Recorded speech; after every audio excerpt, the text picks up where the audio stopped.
Greetings. Sorry for the long delay, but I'm back.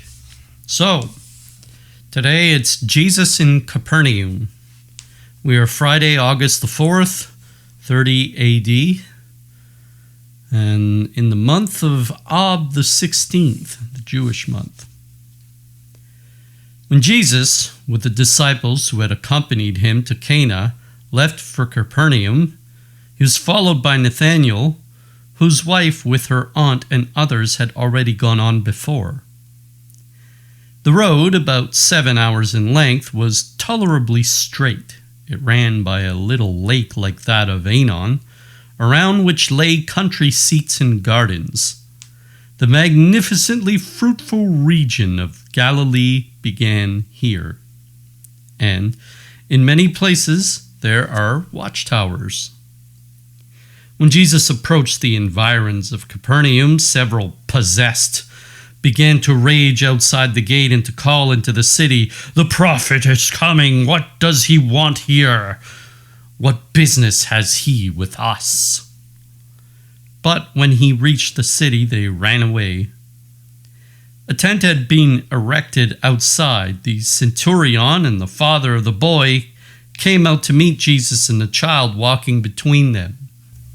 They were followed by the entire family, all the relatives, servants, and slaves.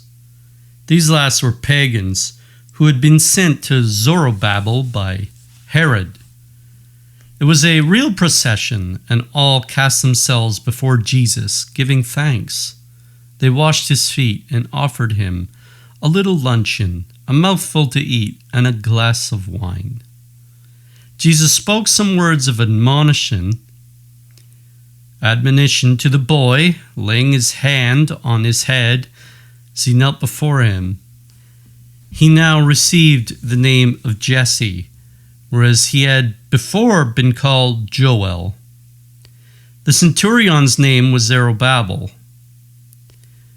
He earnestly besought Jesus to stay with him while at Capernaum and to accept a feast in his honor.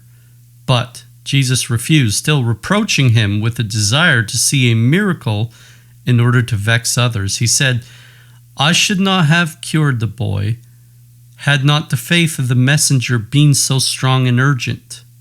And thereupon Jesus went on his way. But Zorobabel had a great banquet prepared, to which all the servants and laborers of his numerous gardens around the city were called. The miracle had been related to them, and all, deeply moved, believed in Jesus. During the entertainment, the domestics and many of the poor, to whom presents had been made, intoned a song of praise and thanksgiving in the entrance porch. The news of the miracle soon spread throughout Capernaum. Zorobabel sent an account of it to the mother of Jesus and the apostles. I saw the latter again busy at their fisheries. I saw the news taken also to Peter's mother-in-law, who was then lying sick. Jesus went around Capernaum to his mother's dwelling, where about 5 women together with Peter, Andrew, James, and John were assembled. They went out to meet him, and there were great rejoicings at his coming and his miracles.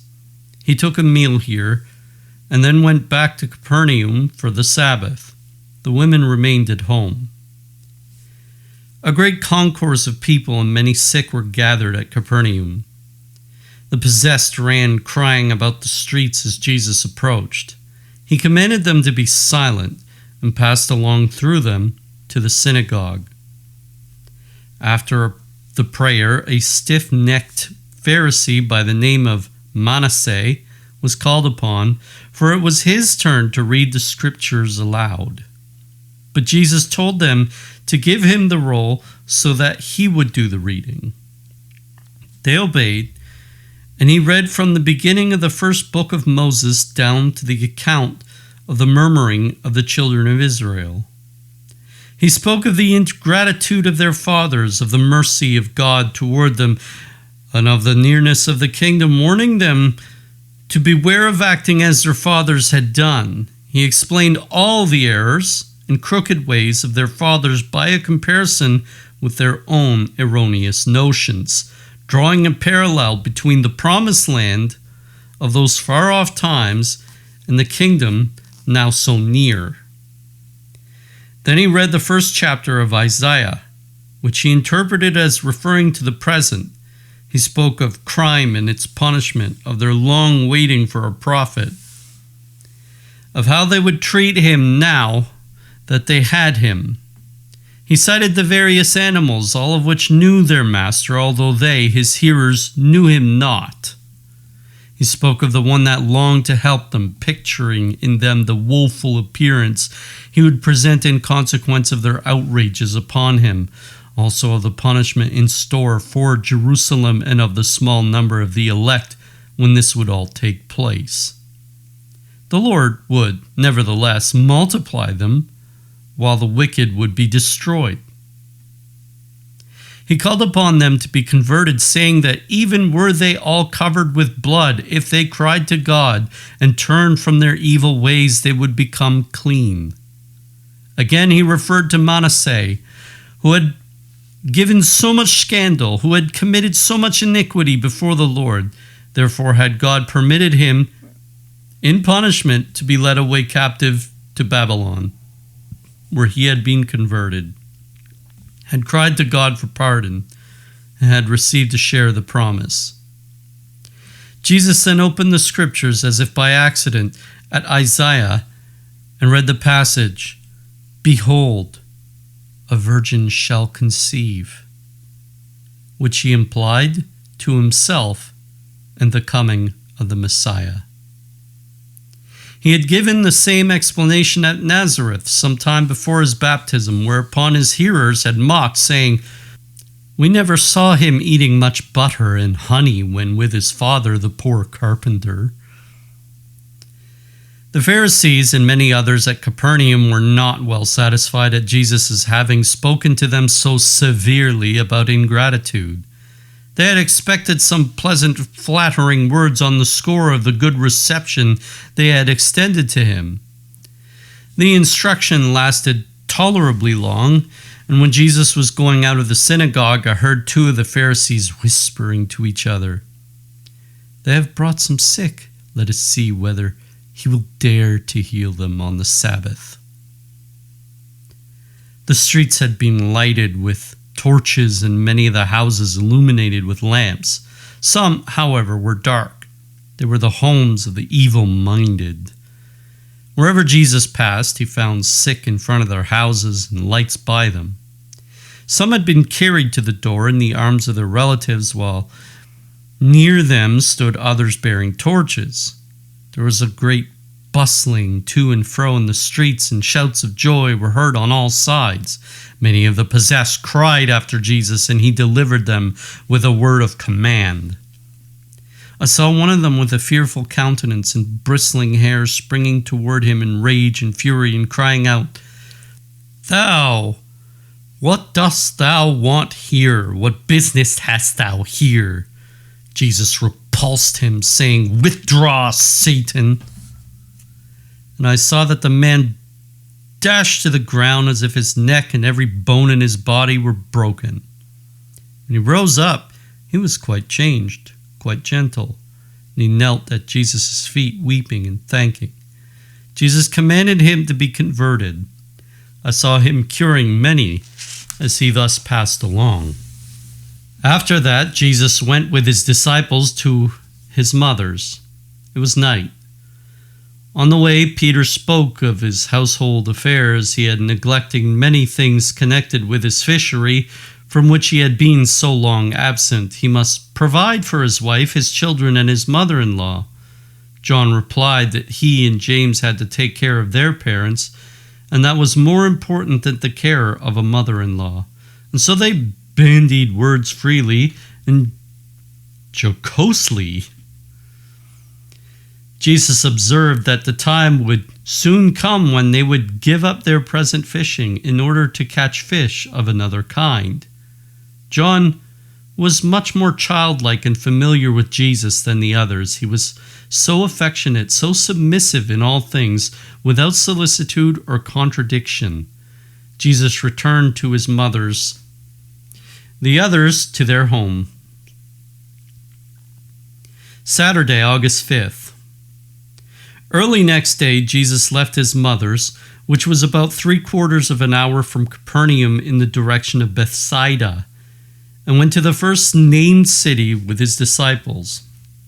The road was at first somewhat of an ascent, but near Capernaum it began to decline. Before reaching the gate of the city, the traveler came to the house belonging to Peter, who had allotted it to Jesus and the disciples, and placed in it a pious old man as a steward. It was about an hour and a half from the lake. All the disciples from Bethsaida and the country around were gathered in Capernaum, whither also Mary and the holy women had come. Numbers of sick were ranged along the streets by which Jesus was to pass. They had been brought the day before, but had not been cured. Jesus healed a great many on his way to the synagogue, in which, during his instruction, he related a parable. When he left the synagogue, he still continued teaching, and several persons threw themselves at his feet, begging pardon for their sins. 2 of them were adulteresses, who had been put away by their husbands, and there were 4 men, among them the seducers of those women. They burst into tears and wanted to confess their sins before the multitude. But Jesus replied that their sins were already known to him, that a time would come when the open confession of them would be necessary, but at present it would only scandalize their neighbor and attract upon them persecution. He exhorted them to watch over themselves, that they might not relapse into sin. But if they should be so unhappy as to do so, not to despair, but to turn to God and do penance. He forgave them their sins, and when the man asked to which baptism they should go, to that of John's disciples or wait for his own, he told them to go to the former. The Pharisees present wondered very much that Jesus should undertake to forgive sins, and called him to account for it. But Jesus silenced them by the answer that it was easier for him to forgive sins than to heal. For to him that sincerely repents, sin is forgiven, and he will not lightly sin again. But the sick who are cured in body often remain sick in soul, and make use of their body to relapse into sin. Then they asked him whether the husbands of those women whose sin had been forgiven should take back their once repudiated wives. Jesus answered, the time did not permit him to discuss that point, but later on he would instruct them upon it. They questioned him also upon the curing on the Sabbath. Jesus defended himself with the query, if one of you had an animal that should fall into a well on the Sabbath, would you not draw it out? In the afternoon, Jesus retired with all of his disciples to the house outside Capernaum, where the holy women were already assembled. They partook of an entertainment which the centurion Zorobabel had provided. He and Salathiel, the father of the boy, reclined at table with Jesus and the disciples, while Jesse, the boy, served. The women sat at a separate table. Jesus taught. They brought the sick to him, making their way into the house, yes, even crowding with cries for help into the dining hall. He cured many. The meal over, Jesus returned to the synagogue, and I heard him discoursing, among other things, of Isaiah and his prophecy to King Ahaz. Behold, a virgin shall conceive and give birth to a son, etc. And the reference is Isaiah 7:14, chapter 7, verse 14. When he left the synagogue, he cured numbers on the streets, and that until night had closed. Among them were many women afflicted with an issue of blood. Sad and mournful, they stood at a distance, enveloped in their veils, not daring to approach Jesus or the crowds around him. Jesus knew their suffering, turned toward them, and healed them with a glance. He never touched such sufferers. There was some mystery in the prohibition to that effect, which I cannot now express. A fast day began on that evening. When Jesus returned with his disciples to his mother's, the question arose as to whether they should go with him next morning to the lake, and I heard Peter excusing himself on account of the bad state of his boat. The people whose sins Jesus had forgiven were clothed in penitential garb and enveloped in large veils. From the last Sabbath but one, the Jews wore black, and the whole time was a season of penance, commemorative to the destruction of Jerusalem, hence the severity of Jesus' words when speaking of the chastisement awaiting that city. On leaving Capernaum, the road ran by a large building surrounded by water. Here the dangerous possessed were shut up at night. As Jesus went by, they raged and cried, "There he goes! What does he want? Is it that he thinks to drive us out?"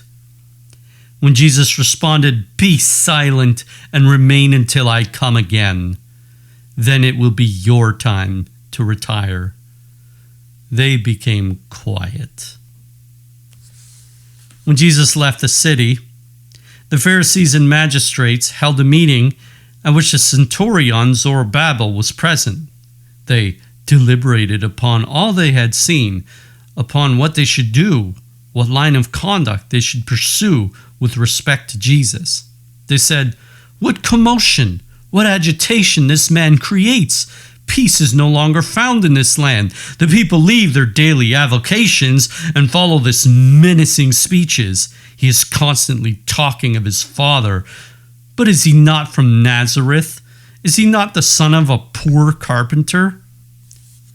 Whence comes it that he has so great assurance and audacity? Upon what does he rest his titles? He heals on the Sabbath, thus disturbing its peace. He forgives sins. Is his power from on high? Has he some secret arts? How has he become so familiar with the Scriptures, so ready in explaining them? Was he not reared in the school of Nazareth? Perhaps he is connected in some way with the foreigners, with this strange nation. He's always speaking of the approaching establishment of a kingdom, of the nearness of the Messiah, of the destruction of Jerusalem. Joseph, his father, was of illustrious birth, but perhaps he is not Joseph's son, and he may be the supposititious child of some powerful man who wants to get a foothold in our country and thus become master in Judea. He must have some great protector, some secret resources upon which to count, else he could never be so bold, so audacious. He could or would never act with such disregard of legitimate authority and established customs, just as if he had a perfect right to do so. He absents himself for long periods at a time. Where and among whom is he then? Whence has he his knowledge and his skill in working miracles? What must we do about him? And so they went on, discharging their wrath and interchanging conjectures. The centurion Zorobabel alone remained calm. He even had some influence in pacifying the rest. He urged them to patience. "Wait," said he. "If his power is from God, he will certainly triumph, but if not, he will come to naught. So long as he cures our sick and labors to make us better, we have reason to love him and to thank him who sent him." Sunday, August 6th. Early next day, Jesus went with about 20 of his disciples toward the lake, not by the direct road, but off to the south around the height upon which Mary's house stood toward the west. That elevation, though separated from it by a valley, was only a projection from the foot of a mountain chain running northward. Jesus chose this route as being better suited to teaching. There were many beautiful brooks running down from the height into the lake, and the little river near Capernaum flowed along in this direction. This part of the country was watered and fertilized by the numerous streams that flowed around Bethsaida. Jesus paused several times with his disciples to rest in those pleasant spots, and often still to teach of the tithes. The disciples complained of the great severity with which the tithes were levied at Jerusalem. He asked whether it would not be well to suppress them. Jesus answered that God had commanded the 10th part of all the fruits of the earth to be given to the temple and its servers, in order to remind men that they had not the propriety, but only the usufruct of them. Even of vegetables and green things, the 10th part ought to be given by abstaining from their use. Then the disciples spoke of Samaria, expressing their regret for having perhaps hurried his departure thence. They did not know, they said, that the people of Samaria were so anxious to receive his teaching, so disposed to receive him well. Had it not been for their importunity, he might have remained longer among them. To this Jesus replied that the 2 days he had spent in Shechem were sufficient, that the Shechemites were hot-blooded and quickly roused, but of all that had been converted, it was likely only about 20 would remain steadfast. The coming great harvest he would resign to them, the disciples. Touched by Jesus' last instruction, the disciples spoke compassionately of the Samaritans, recalling to their praise the history of the man that had fallen among robbers near Jericho. Priest and Levite had passed by. The Samaritan alone had taken him up and poured wine and oil into his wounds. This fact was generally known. It had really happened in the neighborhood of Jericho. From their compassion for the wounded man and their rejoicing over the kind dispositions of the Samaritans, Jesus took occasion to relate to them another parable of the same kind. He began with Adam and Eve and recounted their fall in simple words as given in the Bible. They had, he said, been driven from paradise, had sought refuge with their children in a desert full of robbers and murderers, and like the poor man of the parable lay there stuck and wounded by sin. Then did the King of heaven and earth make use of all means of his power to procure help for poor humanity.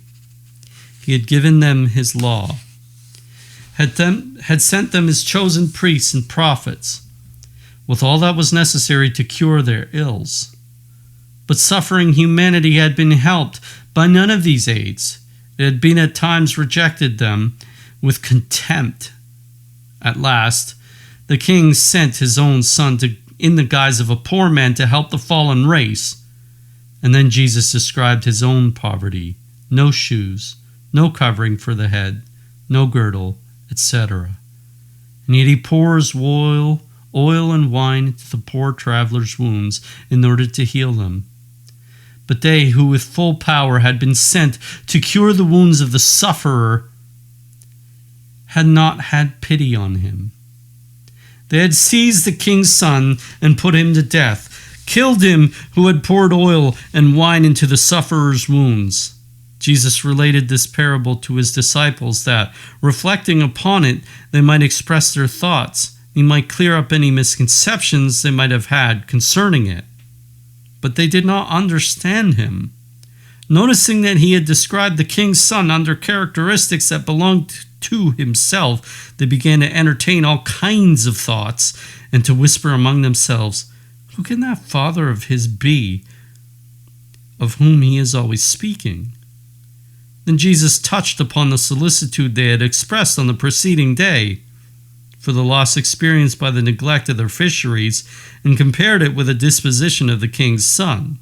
He had abandoned all things, and when the others in their abundance had left the wounded man to die, he had anointed him with oil and wine. He went on, "The Father will not abandon the servants of his Son. They shall receive all back with a rich reward when he gathers them around him in his kingdom." In the midst of these and similar instruction, they reached the lake a little below Bethsaida, where lay the boats of Peter and Zebedee. A part of the shore was entirely fenced in, and up on the bank were little mud cabins for the fishermen's use. Jesus went down to it with his disciples.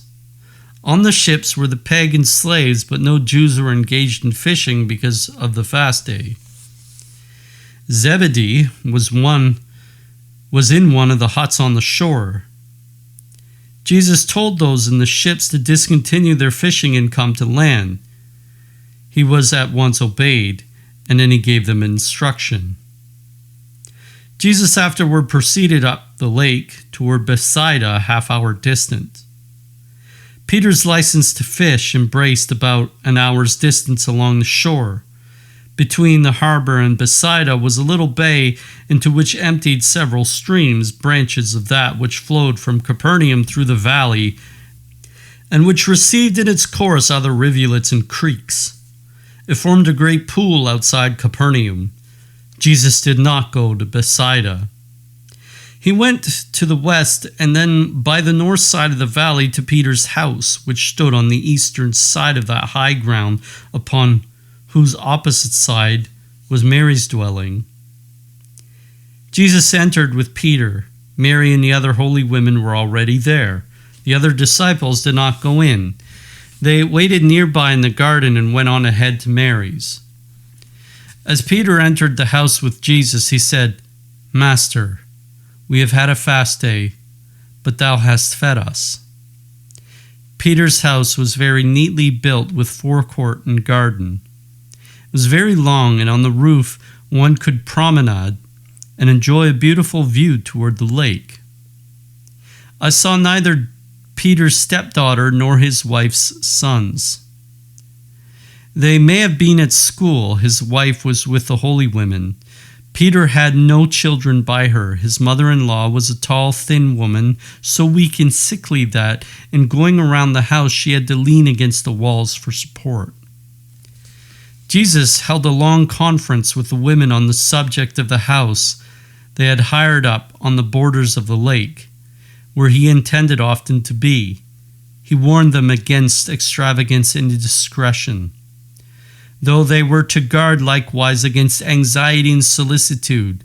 As for himself, he said he needed very little. It was chiefly for the disciples and for the poor they should provide. Leaving Peter's, he crossed with the disciples to his mother's. There he conversed for some time and went out alone to pray. The stream of Capernaum flowed along by Peter's house. He could, in his little boat, in the middle of which was a seat, sail down to the lake with his fishing tackle. When the holy women heard from Jesus that he was going to Nazareth for the coming Sabbath, a distance of 9 or 10 hours, they did not like the idea. They begged him to remain where he was, or at least to come back soon. Jesus replied that he did not think he would stay long at Nazareth, since the inhabitants would not be very well pleased with him for not complying with their wishes. He mentioned several points upon which they would reproach him and drew his mother's attention to them, adding that he would let her know if things turned out as he said. And this is the end of the reading. All right, so I have a few notes. I'm going to try to keep this short. I never do, but anyways, one, for those that don't know, the reason Jesus spends a lot of time in Galilee is because it adheres to Judea's feasts, where a lot of the rest of Israel were, at least in part, fallen away.